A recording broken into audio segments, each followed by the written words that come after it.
Donc c'était pas forcément valorisant, c'était pas forcément facile d'en parler. Le week-end dernier s'est tenue la réception du livre Vie majuscule, autoportrait de la France des périphéries, du journaliste et auteur Emmanuel Vaillant et du journaliste et réalisateur Édouard Zambo, dans les locaux de l'Atrium de Grande-Synthe. Ce livre, c'est le résultat d'ateliers d'écriture que nous avons menés dans 14 régies de quartiers des territoires en France, dont la régie de Grande-Synthe. Et l'idée, et comme on fait d'habitude à la zone d'expression prioritaire, c'est d'accompagner la parole de ceux qui s'estiment les moins légitimes à la prendre sur tous les sujets qui leur importent, à la fois des sujets liés à leur engagement, leur situation sociale, leur recherche d'emploi. Et tous ces sujets, ce sont eux qui les ont choisis et eux qui les ont écrits. Nous, en tant que journalistes, pendant ces ateliers d'écriture, nous étions là pour accompagner cette écriture, les aider à écrire et à se raconter. Des écrits humains et engagés qui mettent en lumière le vécu, la vie quotidienne et le ressenti de 160 habitants de France, âgés de 14 à 80 ans, dont celle de 18 habitants de Grande-Synthe.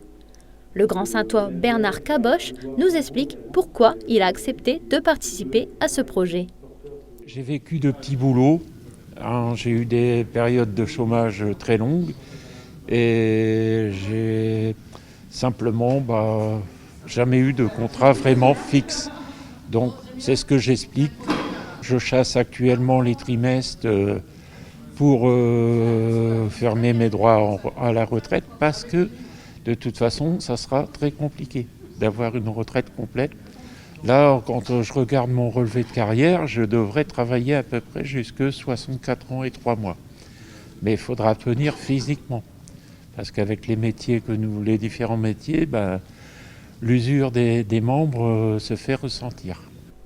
Qu'il s'agit de vie simple ou compliquée, les récits sont touchants et poignants, de par leur véracité. C'est une ouverture sans filtre de l'être et de l'esprit. Ce qui était super intéressant, c'est que tous les habitants se sont vraiment livrés à cœur ouvert. Et il n'y a pas eu de barrière, il n'y a pas eu de jugement. Tout le monde a travaillé ensemble et finalement on se rend compte, comme l'avait dit le journaliste, que n'importe qui est capable d'écrire et sortir des magnifiques textes. L'ouvrage fait déjà sensation et trouve son public car nous pouvons tous nous identifier à ces histoires. Si l'envie vous en dit, celui-ci est disponible dans toutes les librairies de France.